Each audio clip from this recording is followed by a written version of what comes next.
Hi, boys and girls. We are here with Chapter 16, Philadelphia, from The Trumpet of the Swan. Lewis worked all the last week of September for the Swan boatman in the Boston Public Garden. He was a great success and was becoming famous.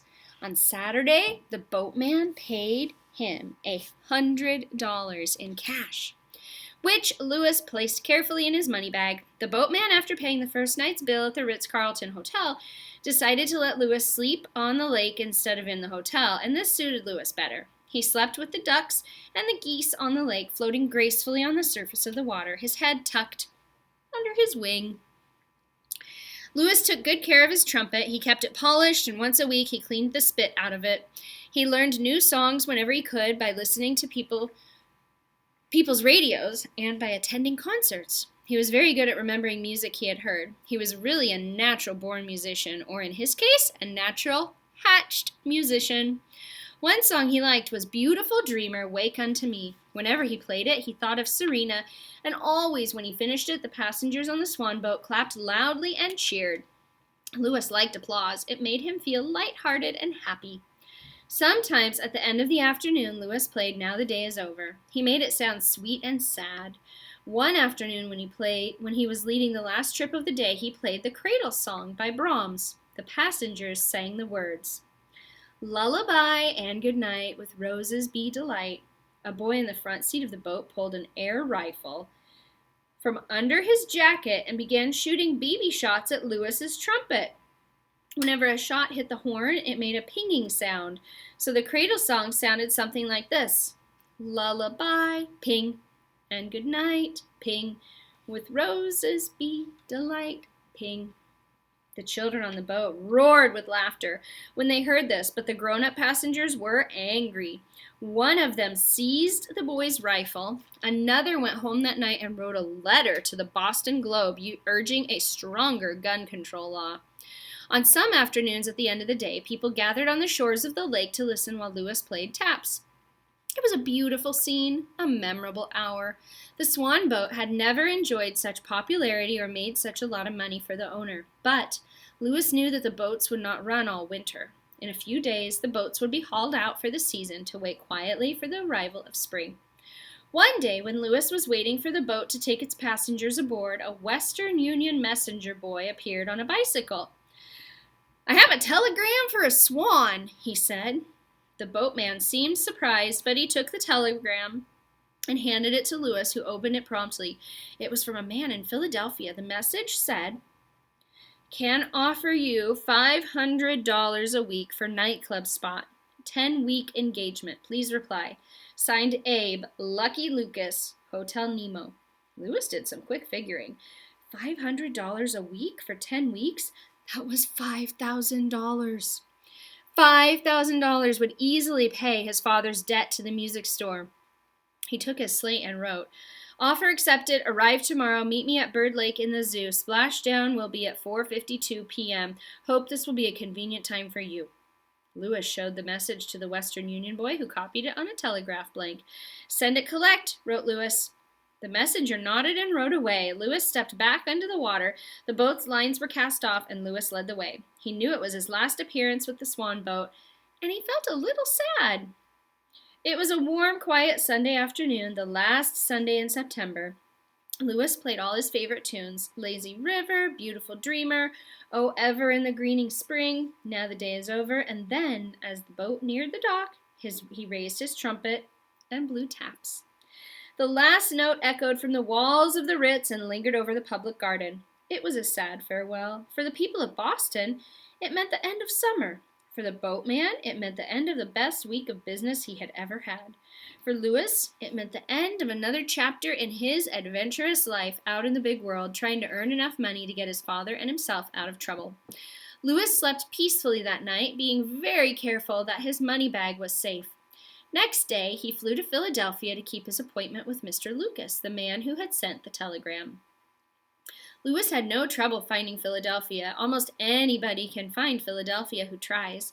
Lewis simply rose into the air with all his things around his neck, and when he was about 1,000 feet high, he followed the railroad tracks to Providence, New London, New Haven, Bridgeport, Stamford, Coscob, Greenwich, Port Chester, Rye, Mamaroneck, New Rochelle, Pelham, Mount Vernon, and the Bronx. When he saw the Empire State Building, he veered off to the right, crossed the Hudson River, and followed the railroad tracks to Newark and Trenton and points south. At 4:30, he reached the Schuylkill River. Just beyond, he spied the Philadelphia Zoo. Bird Lake looked very attractive from the air. It was crowded with waterfowl of all kinds, ducks and geese mostly. Lewis thought he also saw 2 or 3 swans. He circled, picked an open spot, and exactly at 4:52 he splashed down. His trumpet banged against his slate knocked against his metal rapped against his chalk pencil, and his chalk pencil on its string wound itself around his money bag. All in all, the splashdown caused quite a commotion. The ducks and geese were not expecting anything like this to happen. A big white trumpeter swan dropping down out of the sky, loaded with personal possessions? Lewis paid no attention to the other birds. He had a date to keep. He saw a man leaning on the wide railing in front of the birdhouse. The man was dressed in a purple suit and wore a Tyrolean hat. His face looked shrewd and wise, as though he knew a great many things, many of them not worth knowing. That must be Abe Lucky Lucas, thought Lewis. He swam quickly over. "Coho!" he said through his trumpet. "My pleasure," replied Mr. Lucas. "You are right on time. The splashdown was sensational. Welcome to the Philadelphia Zoo, which crawls with rare mammals, birds, reptiles, amphibians, and fishes, including sharks, rays, and other fish-like vertebrae. Watch out for wild animals. This place is replete with them. Snakes, zebras, monkeys, elephants, lions, tigers, wolves, foxes, bears, hippos, rhinos, woodchucks, skunks, hawks, and owls. I seldom come here. My work confines me to the throbbing heart of the city, among the money changers. I am under great pressure for my work. How was your trip from Boston?" "Smooth," wrote Lewis on his slate. "I made good time. What about my job?" "A happy question," replied Mr. Lucas. "The job will start on October 15th. The contract has been finalized. Your place of employment is a nightclub of great renown across the river. A place of high fashion and low prices, a jumpy joint. You will be called upon to make appearances each evening except Sunday and play your trumpet for the happy customers. Once in a while you can join a jazz group. Louis the Swan on the trumpet. The pay is very good. My spirits are lifted by thinking about the pay. Wealth and happiness are around the corner for Louis the Swan and Lucky Lucas, the great of heart. My agent's fee is 10%, a mere bagatelle."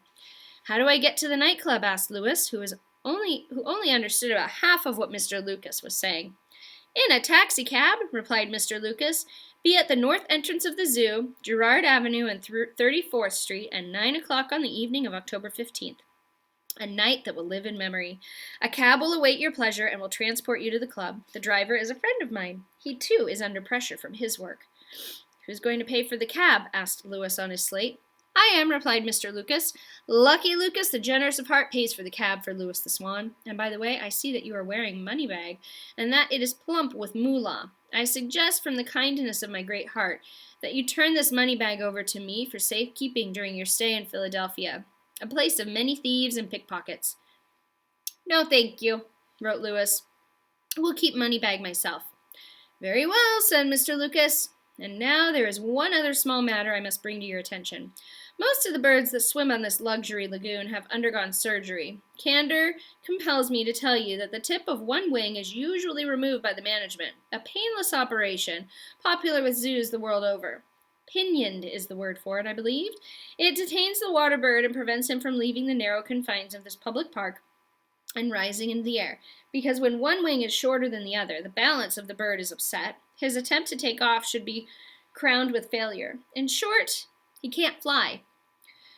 Sensing in advance the revulsion you would feel toward having the tip of one of your powerful wings removed, I approached the man in charge of birds and laid before him a proposition. He has agreed not to clip your wing. It is arranged. He is a man of honor. Your freedom of movement is assured. You will not be pinioned. But in return for this so great favor on the part of the management of the Philadelphia Zoo, you are to give a free concert here at the lake every Sunday afternoon for the people of Philadelphia, the peasantry who come here to refresh themselves. Is it a deal?" "Yes," wrote Lewis. "We'll give Sunday concert." "Good," said Mr. Lucas. "Farewell for the nonce, but at the north entrance at 9. October 15th, a cab will await you. Play well, sweet Swan. You will be the finest thing that has happened to Philadelphia since the Constitutional Convention of 1787. Lewis didn't understand this, but he nodded goodbye to Mr. Lucas and swam off toward the island in the center of the lake. There he stepped ashore, straightened his things, preened his feathers, and rested. He was not sure he was going to like this new job. He was not sure he liked Mr. Lucas, but he needed money badly, and when you need money, you are willing to put up with difficulties and uncertainties. One good thing about the whole business was the zoo. It seemed like an extremely nice place in spite of what he had heard about having your wing clipped. Lewis had no intention of having his wing clipped. "I'll sock anybody who tries that on me," he said to himself. He was pleased to see so many other water birds. There were many kinds of duck and geese. In the distance, he saw 3 trumpeter swans. They were old residents of the lake. Their names were Curiosity, Felicity, and Apathy. Lewis decided he would wait a day or two before making their acquaintance. Bird Lake had a fence around it. When the night came for him to start work, Lewis polished his trumpet, put on all his things, flew over the fence, and landed at the north entrance. He was there promptly at 9. The taxicab was there waiting just as Mr. Lucas had promised. Lewis got in and was driven away to his new job. There he is in the taxicab. Tomorrow's chapter is number 17, and it's titled Serena.